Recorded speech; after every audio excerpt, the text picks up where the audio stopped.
This is part 3 of my video series for how to edit maps in Mount & Blade Warband Persistent World Mod.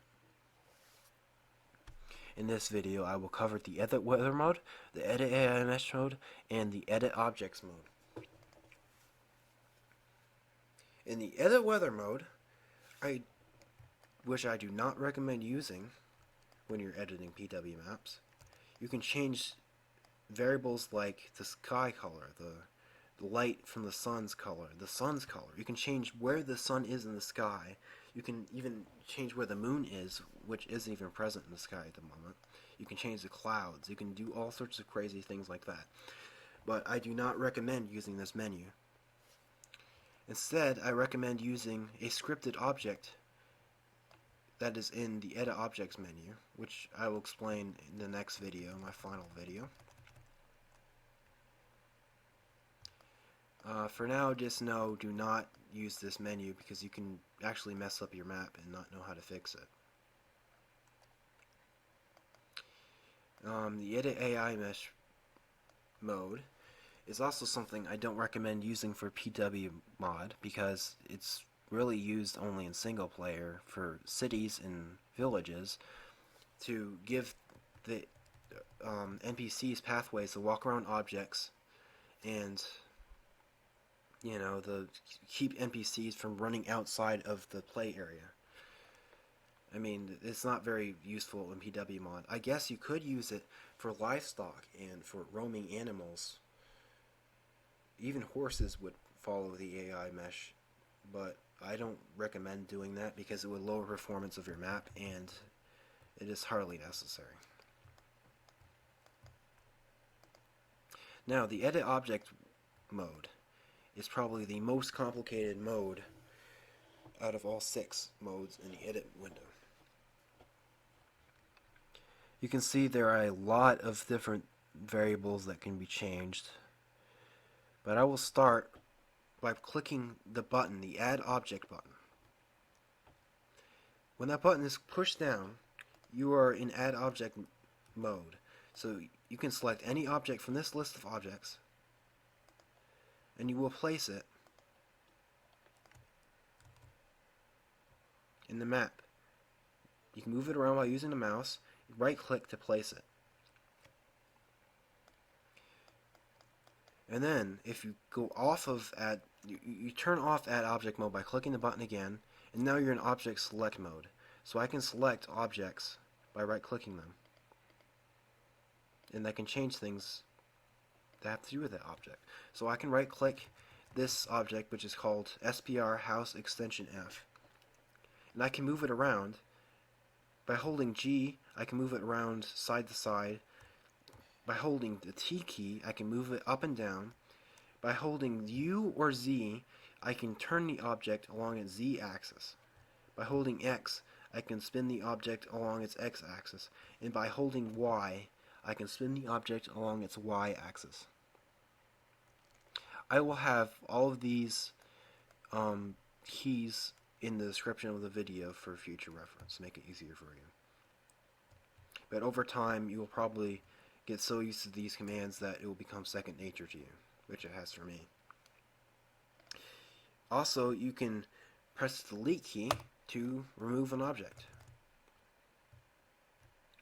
It is also possible to hold down Control and right-click multiple objects to select them all at the same time, and you can move them all at the same time, which is very useful for moving buildings and objects you have inside those buildings together.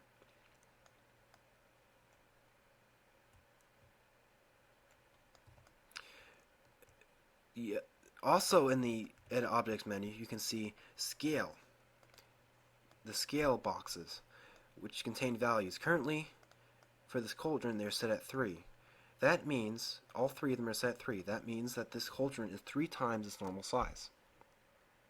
The top one is X, the middle one is Y, the bottom one is Z. So I can make it Z be 4 times its normal size. So now it's 4 times as tall. I can change this Y to be 5 times as wide. So now it's 5 times as tall. You can use this. You can go 4.1232323. You can make it very exact. You can change the size of the object to be what you want it to be. It's very useful for, mixing objects together to create something else. Another thing you notice is the position X, the position Y, and the position Z. Every object has a position.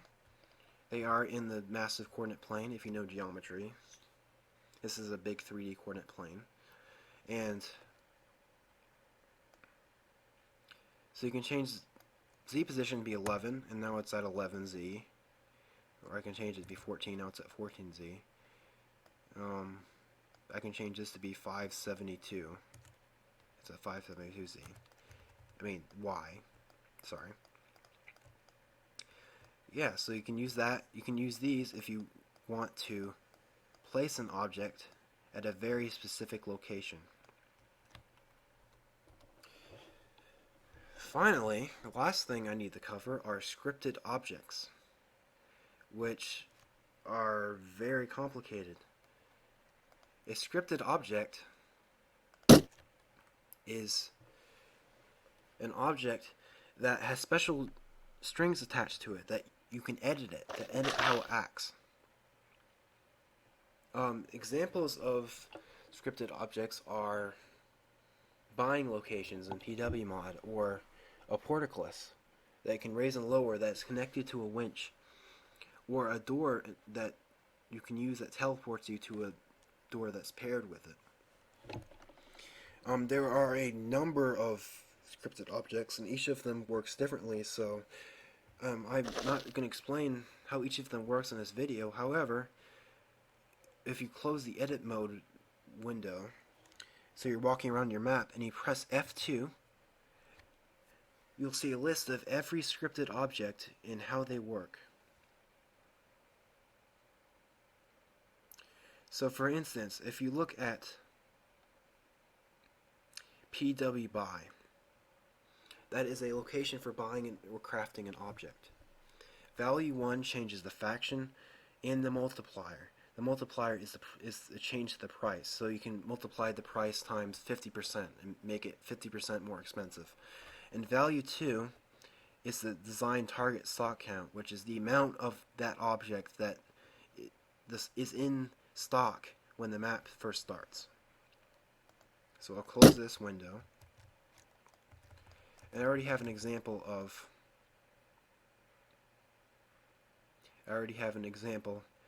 a PW Buy station right here for a bishop armor.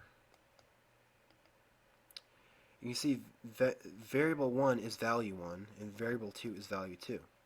Right now I have set to 70, which means the price is going to be changed. If I want to link it, and I can also link it to a faction by changing the second number to whatever number the faction is. And if I want the map to start and there to be 25 of these armors already in stock, I can simply type in 25 to value 2. I mean, different objects have different effects when you change the variables, so be sure to read from the list to understand how it works. Also, if you are confused about how to do something in your PW map with scripted objects, you can always look at the default map. So leave your map, and then instead of going to the scene you're working on, look at the default scene. This is a scene that was made by Vorn shortly after PWMod was released, and it contains examples of scripted objects all throughout the map. For instance, here is a stockpile for wooden branches, and you can look at the variables and see how they work. There's also an object right here for ambient sounds. So yeah, you can just look at those and see how the values change, and you can use that to help you help teach yourself how these objects work. For instance, here's a portcullis. Variable 2 is set to 20, and if you look for the winch of this portcullis, which is up here, variable 2 is also set to 20.